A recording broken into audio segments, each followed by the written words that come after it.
All right. So, welcome to Let's Talk Cinema, episode 8. Our weekly movie news show.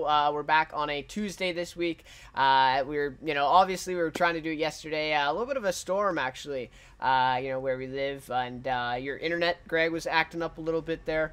As well, and we were a little busy. So anyways, today, we're back Tuesday, but hopefully we'll be back Mondays on the regular schedule from now on. But so obviously Oscar nominations. Unfortunately, we did miss this by like literally hours last week, which I thought at first, because the voting was due, I guess, the last Monday, and then of course they wait a week to reveal the nominations. And so anyways, they were revealed last Tuesday morning, so it's been kind of a full week now since the nominations, like, kind of show that they put on there was aired. Everyone kind of, understands that now and has seen the nominations. So anyways, since we haven't talked about them yet, we thought we would pretty much focus a lot of this episode on talking about them, and also then sharing our predictions from those nominations, from that list. So anyways, that we'll talk about, of course.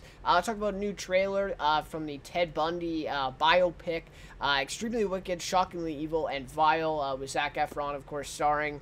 Then we'll talk a little bit about Zombieland 2, and Deadpool 3 in development, so we'll talk all about that. That's pretty much our focus for this one. But as always, let's start off with the box office report for this weekend. And you know what? It wasn't too big of a weekend this week. Not too many new movies opening or big time movies opening. So you see a lot of familiar ones here. So anyways, here are the weekend box office numbers presented by Box Office Mojo, as always. So at the top here, we see number 1 is Glass. So, Glass comes in at 18,884,000. Number 2 is The Upside, comes in at 11,940,000. Aquaman, number 3, dropping out of third, comes in at 7,265,000. Number 4, a new one here, The Kid Who Would Be King, 7 million. Number 5, Spider-Man Into the Spider-Verse, 6 million, or 6,110,000. Number 6, very interesting here, is Green Book, coming in at 5,488,000. So, those are the numbers there. Those are the top 6. Of course, there's, many more, but those are the top 6 performers. So, a couple other things then to focus on here, Greg. So, Glass, of course, that's the main one. So, we did see a dip of 53% into its second weekend, which, of course, we're obviously going to see a dip from an opening weekend to a second weekend for pretty much every film, right? That's just kind of how it goes. But anyway, so their domestic cume now stands at 73.5 million after just 10 days in release. So still a pretty impressive number there. Internationally, the film had a 23.6 million, and now the global tally is a 162.7 million. So my question is to you, do you think this drop, obviously, like I said, we expect a drop. Pretty significant drop, though, here, 53%. Do you think this drop was mainly due to the critics' ratings of Glass when it came out? Yeah, I mean, that could definitely be something. That, I don't think the audience either. I don't think there wasn't a lot of buzz. I think it was a little bit mixed, at least from what I've heard. A little bit mixed. Some people, and I mean, even the people, for me, that I've heard that were positive about it. They even had some issues with it, more issues than others. But it's not just critics, but that definitely would contribute to it. Yeah, and and all, like, word of mouth, right, plays a big part as well. People saw it the opening weekend, telling their friends, right, saying, well, I didn't like it, you shouldn't go out and see it, or something like that. Maybe that would impact this fall as well. But again, I mean, they took in 47 million last weekend for an opening weekend, so I mean, they can't be too mad with this one, or too upset, sorry. But yeah, 73.5 million they're at now. We'll have to see how this progresses throughout the weeks. I don't think it'll be at number 1 next week, that's for sure. So I'll have to see there. Alright, so we've exhausted the Aquaman discussion ever since it came out back in December, but one last thing, the last hoop that they've crossed right now, is that Aquaman now holds a narrow lead for third place in this week, but they are now, so the domestic is now top 316 million, and the film has now topped 1.09 billion at the global box office, which makes it the largest DC Comics adaptation of all time globally. And the third, this is cool too. I mean, we haven't even talked about this, but it's now the third largest Warner Brothers movie of all time worldwide, and now marks as the 25th largest worldwide release ever. So we got biggest DC adaptation, third largest Warner Brothers movie, and the 25th, largest worldwide release ever. Crazy, crazy stuff. Of course, it passes The Dark Knight. Was it The Dark Knight Rises who hold the record? I think. But yeah, so The Dark Knight, but The Dark Knight, yeah. I don't know. Yeah, it's one of those. Dark Knight Rises, Dark Knight. Is the third movie in that Dark Knight Rises? Is that what it's called? The movie is Dark Knight Rises. The third one? Yeah. Yeah, okay. So anyways, crazy numbers here, of course, for Aquaman. I don't know, you have any thoughts on this one? Pardon? Sorry, you cut out there for a sec. Just thoughts on Aquaman and all this, these records being broken here. Yeah, it's crazy. I mean, I don't think anyone saw that coming. Definitely had the trailers and whatnot. I think everybody knew it'd make a good chunk of money, but even for me to pass Wonder Woman, to pass DC adaptations, it's a big feat. It's a really nice for Warner Brothers DC EU. So see what they can do moving forward. Have 2019 Yep. releases. I think it's just the two releases. So I mean, yeah, it's really, really good for the DCEU, and hopefully they can continue that kind of success. I mean, yeah, and another thing too here is that it's the 25th largest worldwide release ever. So that's if you look, I bet if you look at this top 25 list, you're gonna see.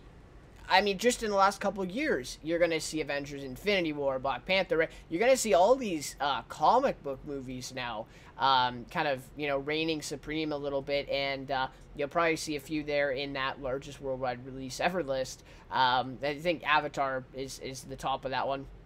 Yeah, so crazy stuff for comic book movies and Aquaman as well.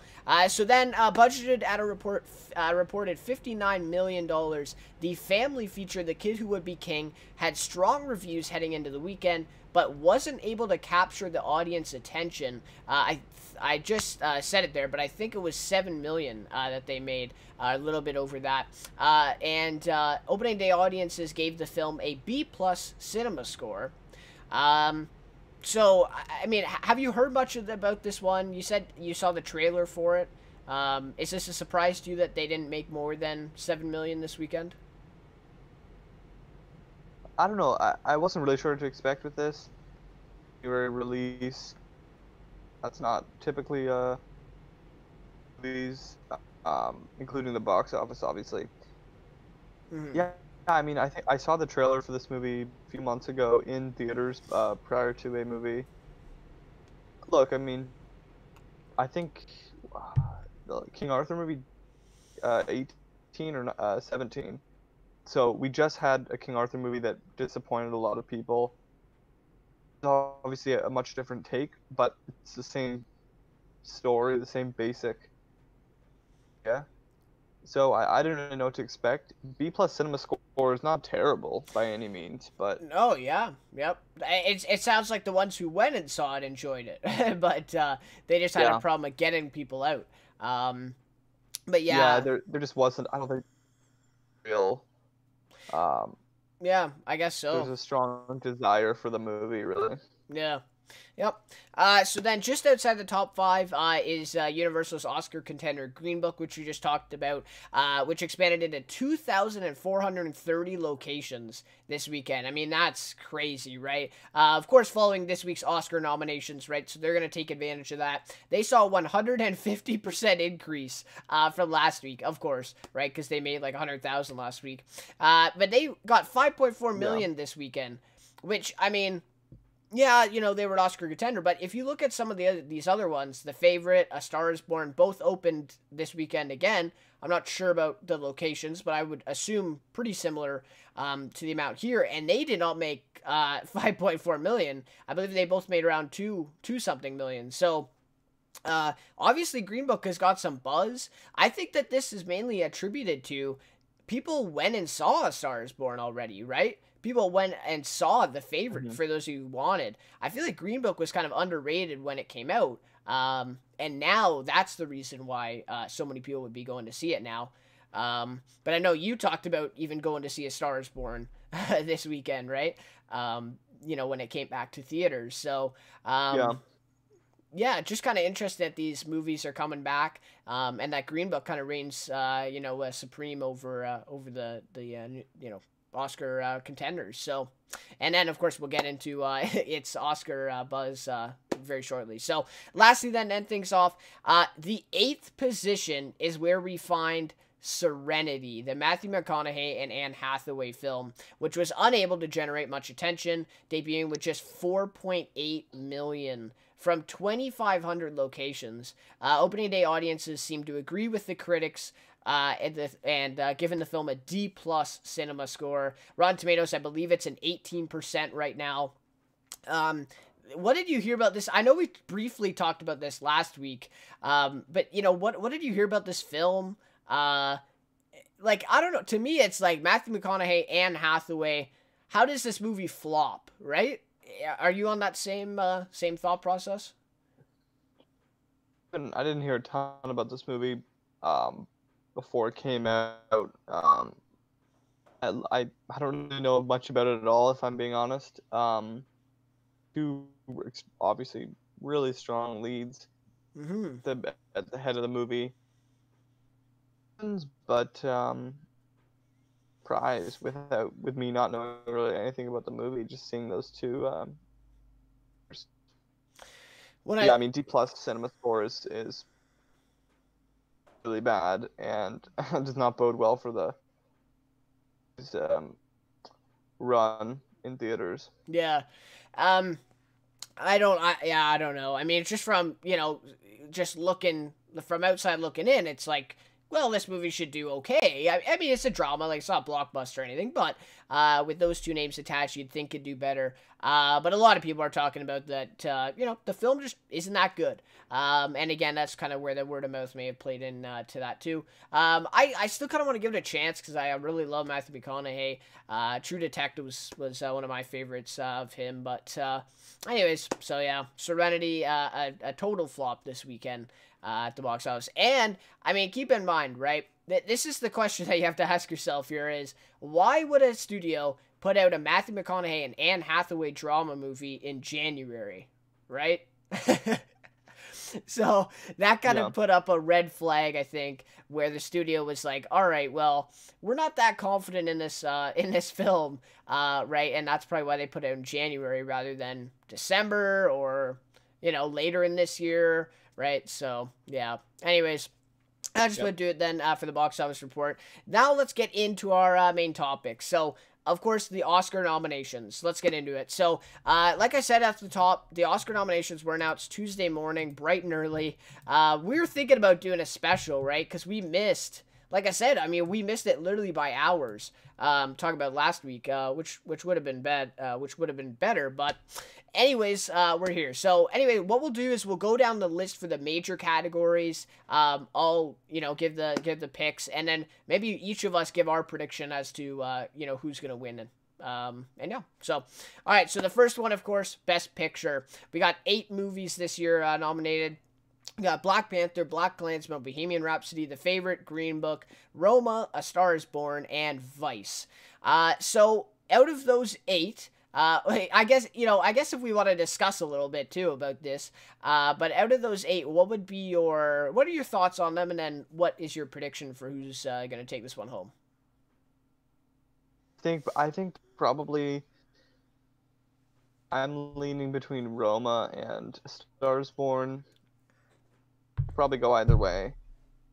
Yeah, I mean, look, definitely 2 movies on there that had absolutely no business being there, and then one that was kind of on there, but they definitely make a stronger case. Not seen Bohemian Rhapsody, but both the critic and both the critic response to it was not great, but I think even people who enjoyed it realized it probably wasn't the best movie. It was a fun movie with great music and a great performance by Rami Malek. Yep. I didn't really hear, Best Picture, or I didn't get Best Picture kind of people that I talked to or heard from. Vice, we both saw it, of course, a few weeks ago. I mean, we liked it, but I certainly didn't think it was funny. Really, any year, it's just kind of not for me that level of movie. Yep. Also, when there were probably better options.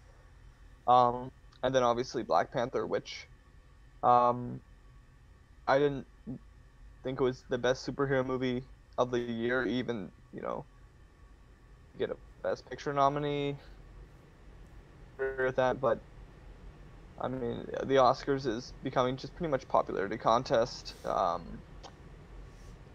They just kind of followed suit, Golden Globes, and I mean, the way they're trying to have it both ways. They're trying to promote a movie like Roma.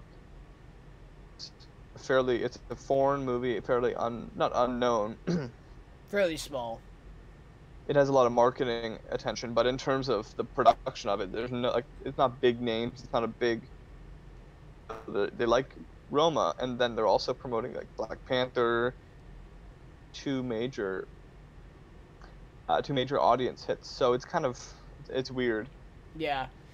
What do you think for favorites though? Like a prediction, you mean? Yeah. Yeah, I don't know. I mean, it's tough. Like, I agree with you that Bohemian Rhapsody has no business being there. But you know what? I think people are underestimating it a little bit. Especially given I know the Golden Globes doesn't have a lot of influence, but given that Rami Malek and Bohemian Rhapsody did so well at the Golden Globes, I don't know. I mean, I feel like that's a contender. I don't know if I would predict that they'd win. I think I'm gonna go with you on this one. I think it's either Roma or A Star Is Born ultimately, but I would put Bohemian Rhapsody in there at third. Black Panther. I mean, with this movie, it's there. It's nominated for Best Picture for kind of what it stands for and what it symbolizes more than the actual film itself, I think. And that's the ultimate problem that, a lot of people have within, like you said, a lot of people don't even believe it's the best superhero movie of the year. And it's nominated for Best Picture of the year. So, and you know what? I mean, good. I mean, for comic book fans, this is awesome stuff that a comic book movie is finally nominated for Best Picture. And to be honest, I mean, out of all the comic book movies that have come out, maybe except for The Dark Knight, if you want to include those, but out of all the ones that come out, Black Panther is probably the best one to get nominated for, again, what it stands for. But yeah, that would be my problem with it, is that it's not the film that's nominated, it's more of what the film stands for and what it symbolizes, which is, of course, important, but I don't know that should be the main kind of, criteria for a Best Picture nomination. And lastly, Vice. I don't know. I mean, like you said, I think we both liked it, but it's not a Best Picture. I mean, if you compare The Big Short to Vice, I mean, there's such a stark difference between the two. And Big Short got nominated for Best Picture, and it didn't win. I don't think Vice will win, but I don't know. I don't know how you can get Vice, nominated for this one as well. But anyways, those are my thoughts on that one. I also think, like you said, in a year where there were some other picks that could have been there, it's interesting that they only went with 8. Was that surprising to you as well? I don't know. I think, yeah, I mean, they probably could have expanded the field. I mean, there was definitely some other ones that, I mean, First Man obviously had a lot of about a few, obviously a while ago, but I think it probably still maybe the favorite. But yeah, I don't know. I mean, it's kind of. I was more surprised at some of the picks. Okay. But yeah, I mean, they definitely could have gone 10. I'm not sure why they. Who knows? Yeah. All right. So that's Best Picture. So I think consensus here is Roma and A Star Is Born from us. So there you go. Hopefully one of those two will win, and we can say that we were right on that one. All right. So next one then is lead actor. Christian Bale for Vice, Bradley Cooper for A Star Is Born, Willem Dafoe, for At Eternity's Gate, Rami Malek for Bohemian Rhapsody, and Viggo Mortensen for Green Book. In my opinion, I think these are pretty straightforward, pretty expected. Willem Dafoe, I think, was maybe the only surprise for people. But then again, it's Willem Dafoe, so, you know, maybe not. I don't know. Any surprises here for you? Anything that stands out? Definitely not after Rami Malek won the Golden Globes. It was surprising. I think that's pretty much was what everyone predicted. Yeah. And so, who are you picking out of those 5 to win at the Oscars? I would go with probably Christian Bale, Bradley Cooper. Okay. Also, I think Rami Malek. Personally, probably think Christian Bale. Somebody who's been nominated several times. Big. It was a big body transformation. It's a great performance. I mean, it's a really nice or a really good impression. I mean, he really was able to get down the mannerisms and speech pattern, and really nice performance. And how much weight is definitely a factor, I think. Yep. Yeah. I would say Rami Malek, and I gotta go Christian Bale. I'd love to see Bradley Cooper win. But again, I mean, A Star Is Born is one of the 2 movies that I've seen. Although, I don't know. I mean, Bradley Cooper and Christian Bale, comparing the 2, I gotta go with Bradley Cooper in terms of performance. I don't know. I gotta give it Bradley Cooper, but in terms of predictions, I think Christian Bale has the upper hand on him. He was nominated for American Hustle, right? And he didn't win that one. Back in 2014. I think that's his, or was that supporting actor? Or was that lead actor? Do you remember that one? Christian Bale for, I think American Hustle would have been lead. Yeah, okay, maybe lead then, yeah. So he's coming off that, but yeah, I think Rami Malek and Christian Bale would be my 2 picks there. Like you said, especially after the Golden Globes for Rami Malek. I don't know. It's going to be interesting. A lot of people let's think about Viggo Mortensen in there too. He can't be ignored. It's a tough category. It is a real tough category there for sure. All right, so then lead actress we'll get to. Again, I think these ones were pretty safe. So we got Yalitza Aparicio from Roma, Glenn Close from The Wife, Olivia Colman, The Favorite, Lady Gaga, A Star Is Born, and Melissa McCarthy for Can You Ever Forgive Me. For me, again, like I said, not too surprising for me, and my pick is Lady Gaga. What about you? Yeah, I think we pretty much, and certainly what I had heard.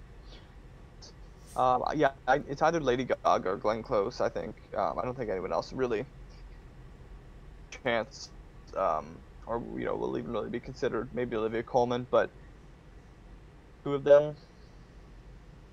I mean, Glenn Close won the Golden Globe. I'm not sure how much that has to do. I don't think it has a ton to say. It's one of the 2, though, for sure. Yeah. Yep, it's gonna be tight there. Again, I'd love to see Lady Gaga win, but yeah, we'll have to see. It's interesting to watch too, Lady Gaga, because you know, she's been in TV. Of course, I think she has like 6 Grammys.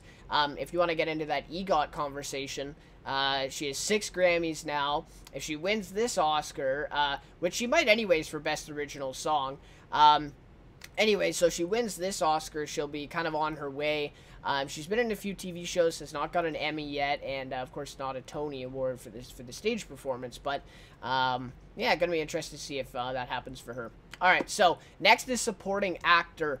Mahershala Ali for Green Book, Adam Driver, Black Klansman, Sam Elliott, A Star Is Born, Richard E. Grant, Can You Ever Forgive Me, and Sam Rockwell for Vice. What are your thoughts on this one? What are your predictions? I don't know. I think this category is definitely more wide open than other ones.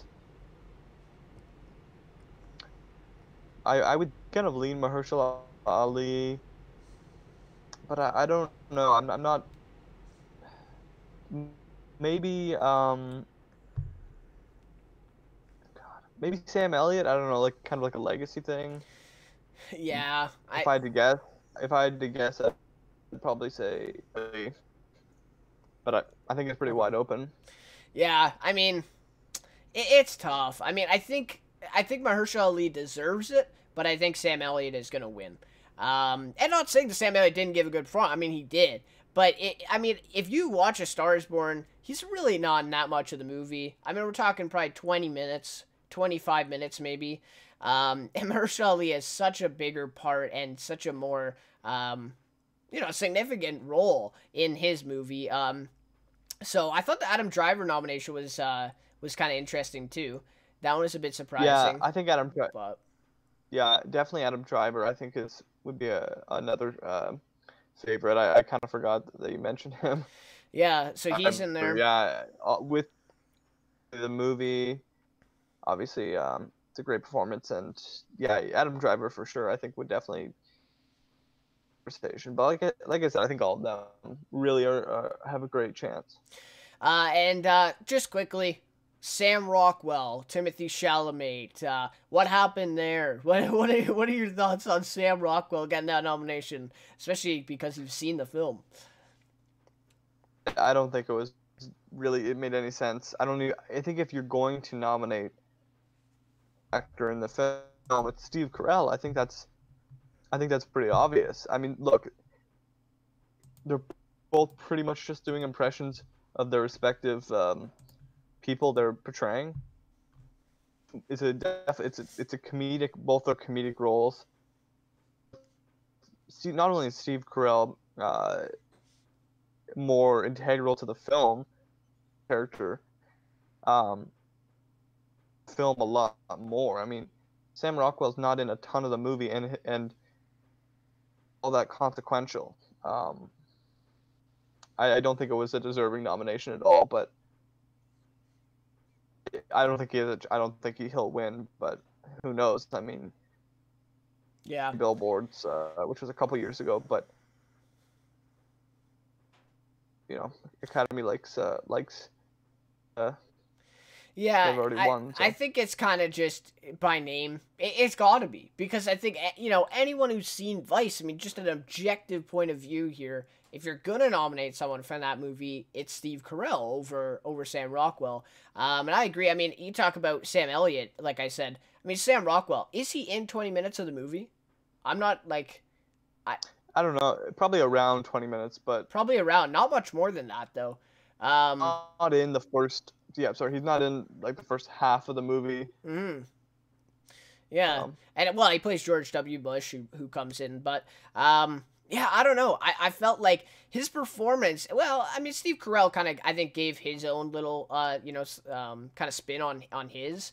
You know, Sam Rockwell, of course, giving his spin, but I don't know. I mean, this kind of goes along with our kind of criticism of the movie about kind of being you know, more of a depiction of the, you know, caricatures of these people more than the actual people themselves. And Sam Rockwell's performance is a perfect example of that. So, you know, it's like Christian Bale, such a serious and, well, I mean, he was a caricature too, but his performance is more of a serious, dramatic thing. And Sam Rockwell is just kind of the the laughing stock kind of every scene he was in. But anyways, yeah. So Timothée Chalamet, I think he definitely deserved this one over Sam Rockwell. Would have been nice to see a young, kind of up and coming actor in there. But again, it goes back to the name, right? The Academy, they know Sam Rockwell. He just, like you said, came off that 3 Billboards win. And they probably don't know much about Timothée Chalamet. So I guess that's what happens. But anyways, so then let's go into supporting actress. We got Amy Adams from Vice, Marina de Tavira from Roma, Regina King at Beale Street Could Talk, Emma Stone, The Favorite, and Rachel Weisz, The Favorite. To me, this is a one-woman competition. Regina King is winging this one. What are your thoughts? Yeah. Yeah, you agree? Yeah, I don't think... Yeah. I think everyone else kind of has an equal chance, but I think she's got it won, really. She's been winning with, obviously, the Golden Globes. I think at Saga, at BAFTA, or not BAFTA, at another film award show. Critics' Choice Awards, yeah. Critics' Choice Awards. Yeah. Certainly, I think she's not only the favorite, I think she's... I don't think there's any chance, but... Yeah, no, I think know. she's a lock. I mean, she's already, I think she's won 2 Academy Awards so far. And then she just won the Emmy this year for Seconds to Seven, I believe. Yeah, Seconds to Seven. So I mean, I don't know. I don't know how she would lose. If she loses, I think that's going to be my biggest shock or my biggest surprise of the night. So, but yeah, we'll have to see how that goes. But like you said, I think all the other ones have an equal chance there. I like the Amy Adams nom. I think that's, sorry, that's definitely deserved. She's got a nomination, like, I think it's every other year for the last 5 or 6 years. American Hustle being a notable one there, too. And interesting that Emma Stone and Rachel Weisz both get nominations for The Favorite. So, yeah, they got all 3 of the main characters. Exactly, yeah. So, the actresses, I should say. That speaks to something, too. And Emma Stone, she won Best Actress last year, right? For La La Land. Or no, 2 years ago, sorry, 2 years ago. So yeah, I mean, she's a recognizable name too. All right. So then, director, I do have one glaring one here. So Spike Lee for BlacKkKlansman, Pawlikowski, I think, Cold War, Yorgos Lanthimos for The Favorite, Alfonso Cuarón for Roma, and Adam McKay for Vice. To me, I don't know. I haven't seen Cold War, and, you know, people are talking about it. Okay. I even keep him in. But Adam McKay, replace him with Bradley Cooper. I don't know. Are you on the same wavelength for that, or what are your thoughts? Yeah, I've never heard of Cold War, but... It's a foreign film, but, yeah. Yeah, maybe it's good, sure. But, yeah, like you said, leave him, and Adam McKay can leave. I mean, I don't... ridiculous how many Oscar nominations Vice has. And it's and it's like, I'm a fan of Adam McKay. Like, I'm not saying this out of a thing for, you know, oh, I hate the guy or whatever. Like, I'm a fan of him. I like a lot of his movies. Big Short, one of my favorite movies. So, you know, and I think you don't hate him. So it's not like we're just hating on him. I think we're just generally saying objectively this movie does not deserve as many nominations as it got, right? Yeah, and I think months ago I thought Bradley Cooper might have been the favorite for Best Director. Cuarón for Roma, and now he's not even nominated. I mean, yeah, I don't really understand that. A Star Is Born is literally, I thought it'd be the perfect movie for like 50 times or something. You know what I mean? Like, I don't know. It's a bit weird. But... yeah, I think Alfonso Cuarón has got this locked up. Yeah. And you without know, Bradley Cooper for sure. Yeah, and you know, I didn't know this, but he's won for I'm forgetting the movie now, of course, but he's already won an Academy Award. I didn't even know who Alfonso Cuarón was, but I looked into him a little bit. I think he won for Best Director before, or something like that. One of his movies has already won, so it's not like he's a nobody here. He's for sure you know, been here before. So, anyways, that one, yeah. I mean, I don't know how you don't find a spot for Bradley Cooper in there. Also, Spike Lee. What do you think of that one? I kind of like that nomination there.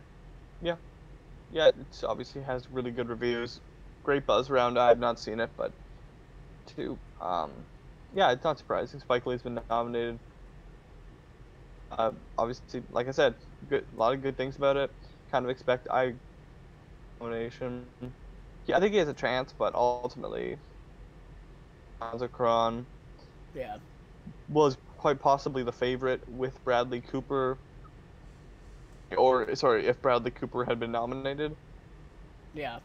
Cooper, he's got like all but locked up. Yep. Yep. All right. So then, animated feature. This was interesting. So we get Incredibles 2, Isla of Dogs, Mirai, Ralph Breaks the Internet, and Spider-Man Into the Spider-Verse. So I think a lot of people are like, okay, well, Spider-Man Into the Spider-Verse, the best animated movie of the year, right? But I don't know. To me, Incredibles 2 is my pick. I think Incredibles 2 is going to win, even despite a lot of people feeling that Spider-Man is the best one. What do you think of this one? What would you say? Who's going to win this one? It's tough to say. I mean, think I think the fact that Black Panther got a Best Picture nominee to the Spider-Verse could win. I think it's with an animated movie, of course, it's not the same kind of thing. Mm-hmm. It's kind of all dramatic. So it's obvious. I mean, Incredibles 2 is a superhero movie. Just say, I don't know. I would say Spider-Man Into the Spider-Verse. Okay. Buzz. It's more recent. Or it came out more recently. I don't know. I would go with Into the Spider-Verse. If it's purely animated movie, and animate like the fact that the animation style. Yeah.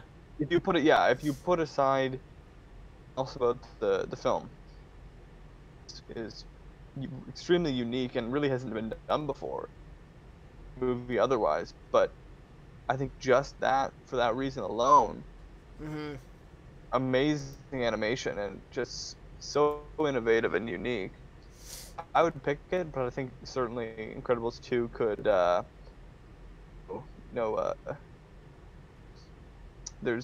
mean, I think either could win really. I don't have a favorite, but I would personally Into the Spider-Verse. Okay. Yeah, and I mean Ralph Breaks the Internet. I think that's an outside chance too for that one. Got a lot of good reviews. So yeah, we'll see that one.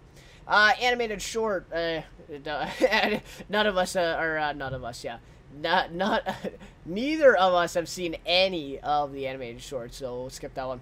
Adapted screenplay. We got The Ballad of Buster Scruggs on Netflix. Black Klansman. Can You Ever Forgive Me? If Beale Street Could Talk. And A Star Is Born. This one's interesting. My first thought would be A Star Is Born, right?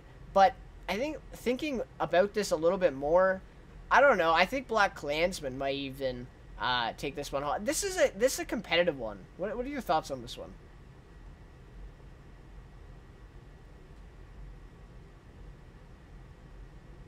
What are your thoughts on the adapted screenplay? Sorry? The adapted screenplay. What are your thoughts on this one? Yeah, I think Black Klansman probably the favorite, I would say. Yeah, I think it's between Black Klansman and A Star Is Born, but I would agree with that. Yeah, it's interesting to see Ballad of Buster Scruggs, but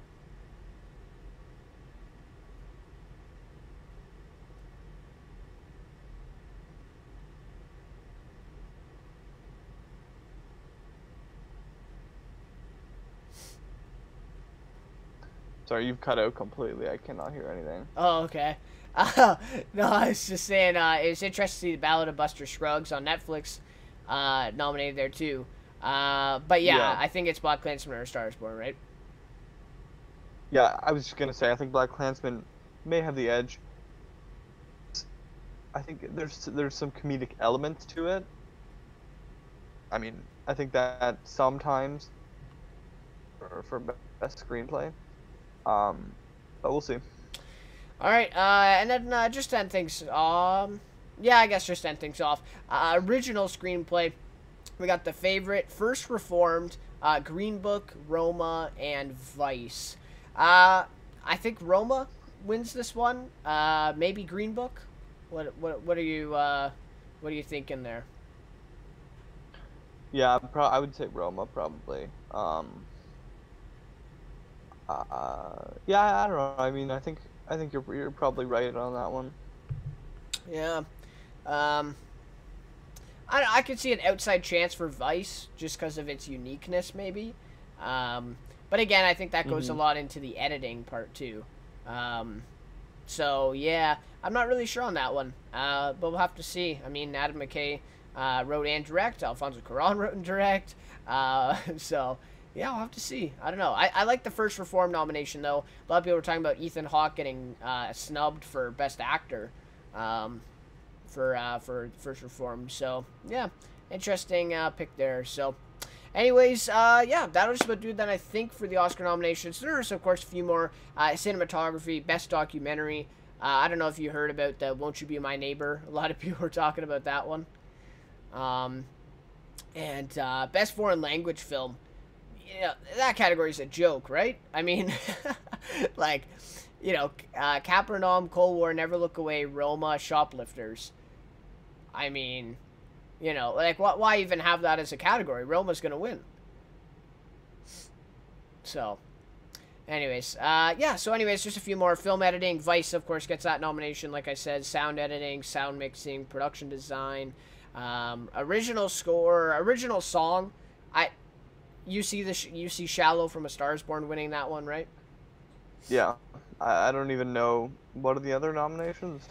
All the Stars from Black Panther, All Fight, RBG, The Place Where Lost Things Go, Mary Poppins, and When a Cowboy Trades His Spurs for Wings. Yeah, I don't know. I think Mary Poppins. Yeah, I mean, all the stars.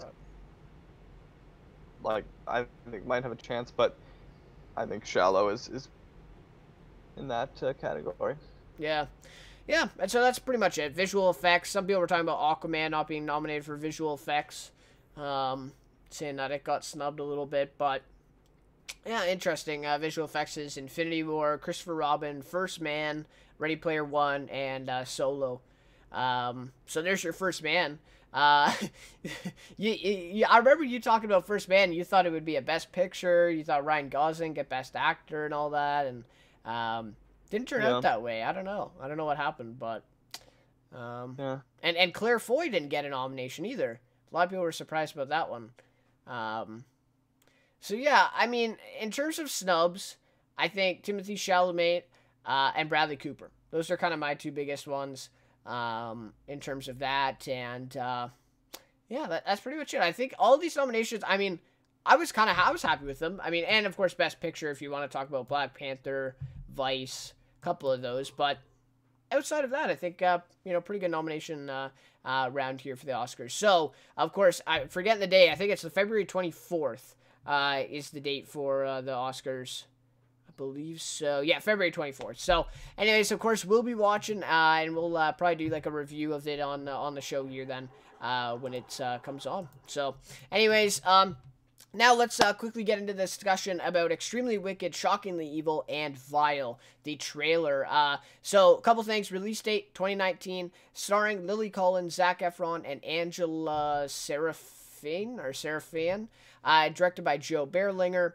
And the synopsis is a chronicle of the crimes of Ted Bundy from the perspective of his longtime girlfriend, Elizabeth Klopper, who refused to believe the truth about him for years. So you took a look at this trailer. What were your thoughts on this one, starring Zac Efron? Pretty much what I expected. Familiar with kind of a little bit even about Ted Bundy. It has a very Hollywood vibe to it, a very Hollywood feel. You know, kind of, good-looking guy who obviously did both things. It kind of sounds like a Hollywood thing. Trailer, very much what I expected. It had a kind of a tone to it. I think some people are a little bit upset about that, but just wait and see the movie first. And yeah, Zac Efron in the full Ted Bundy getup. Lily Collins. Movie I'd want to check out. Yeah, I mean, it looks like a good movie. Honestly, it looks like I wouldn't want to say Oscar, but it looks like a quality film. Yeah, I think the trailer was great. I agree with you about the tone thing. I saw a lot about that too, but I mean, just in the synopsis it says his girlfriend who refused to believe the truth about him. So it's more of a movie centered around that than the actual necessarily, the actual facts of what happened and stuff. I think it's mainly in the perspective of his girlfriend, Lily Collins, in the film. So yeah, I mean, like you said, I mean, wait until the movie, right? I think that's a great point.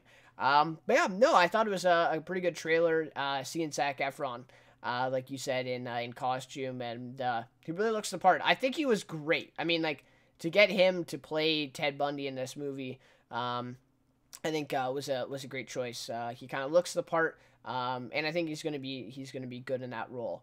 It also looks like it's a little bit kind of comedic too. If Sure. from that trailer, that's what I got. So maybe they're gonna try to kind of sprinkle some light into what's obviously kind of a dark topic. But yeah, so anyways, I thought the trailer was pretty good. Not too long, but I think it was about a minute and 10 seconds or something. But yeah, so first trailer, we'll get probably a couple more. We don't know the exact date, but we know it's coming out this year. So I would guess probably in the fall, maybe the summer, but we'll have to see. So anyways, looking forward to that one. Hopefully we'll get to see that one and give a review here on the show. So there you go. All right. So then let's quickly talk about the first look at Zombieland 2. Was released just today, just a couple hours ago, I believe. And so this article is from Collider here. And so they say it may have taken a decade, but Emma Stone, Jesse Eisenberg, Woody Harrelson, and Abigail Breslin are finally back together for a Zombieland sequel. And thanks to the 10-year challenge, we've got a first look at the team reunited once again. Of course, the original cast is returning and are back at it in Zombieland Double Tap. And that is the full title as revealed in this new poster. I believe I think the first one is just Zombieland. Sorry.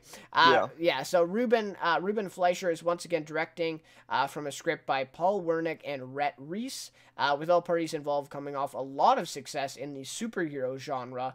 Of course, Wernick and Reese have been killing it with the Deadpool films, while Fleischer just delivered the biggest hit of his career with Venom. So just to, briefly explain, I mean, so they did the 10-year challenge from 2009 to 2019, of course, with the original movie poster and then the new one. And I think you said it well beforehand. You said it's pretty much the same thing, only they look older, right? So that's pretty cool. So yeah, what are your thoughts on the poster? That's pretty much it.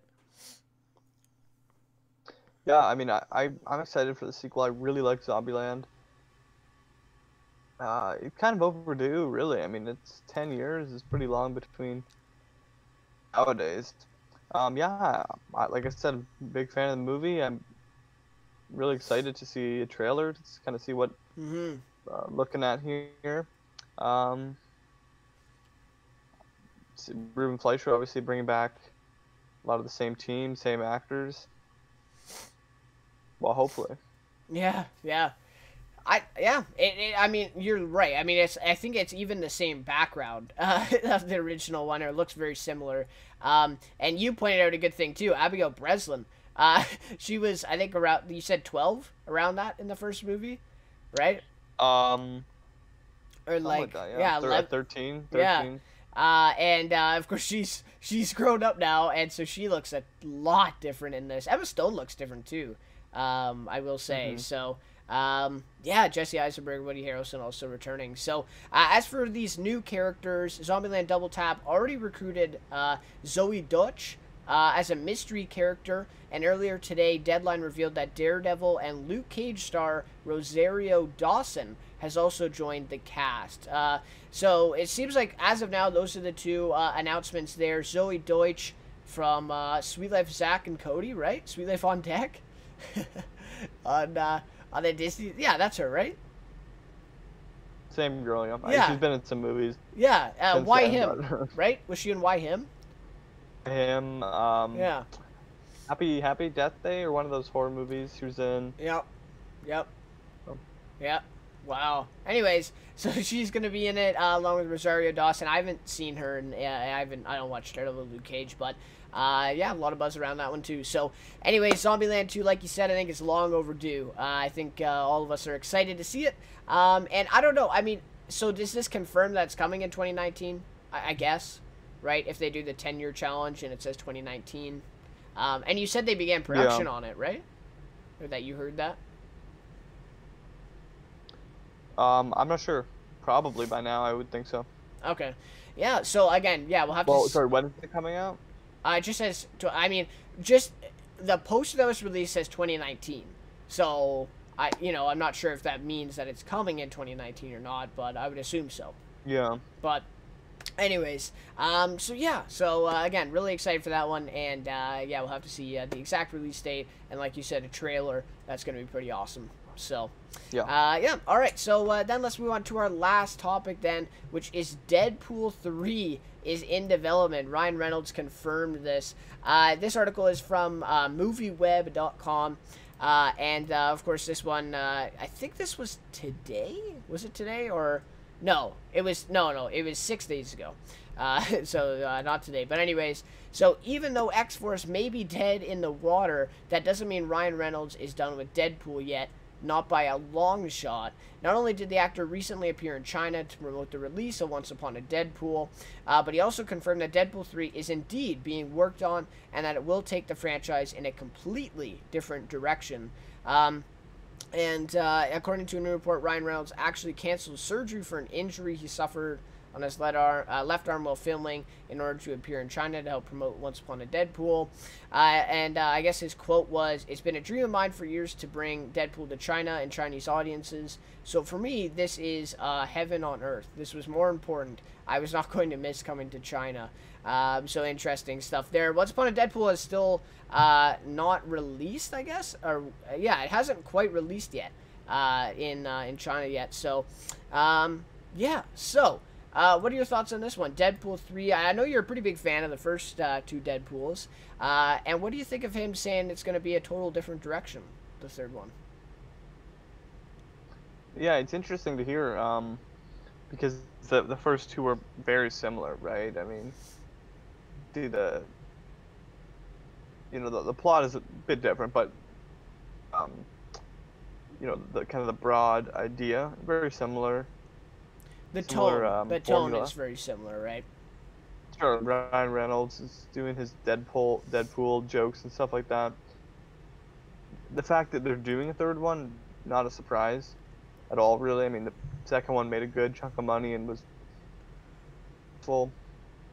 But I mean, taking a different direction, that's definitely a little bit surprising. I don't know what that means. It's a little bit ambiguous, but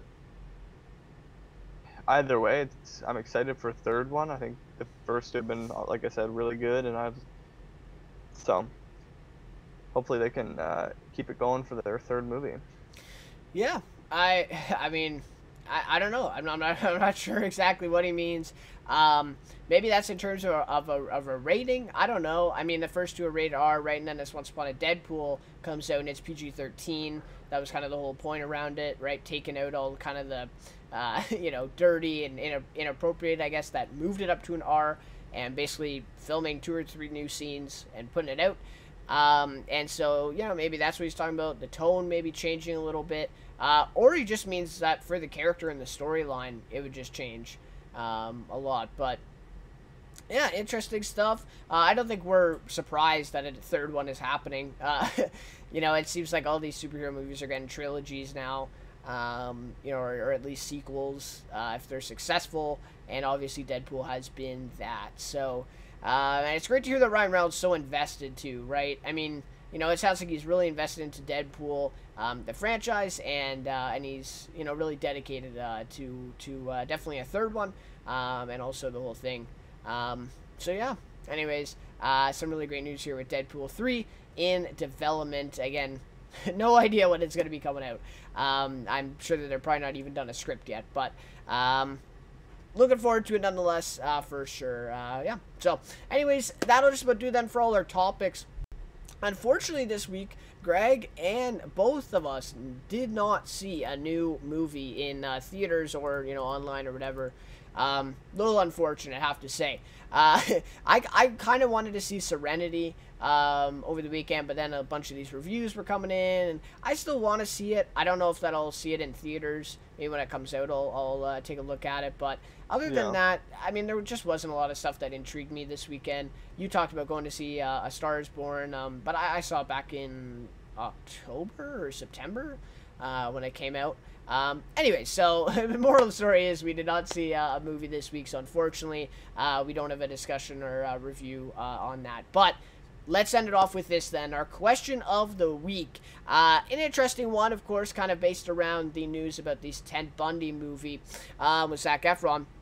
So our question, which we also posed to you guys, love to hear your thoughts on this one. What celebrity would you like to see get a biopic next?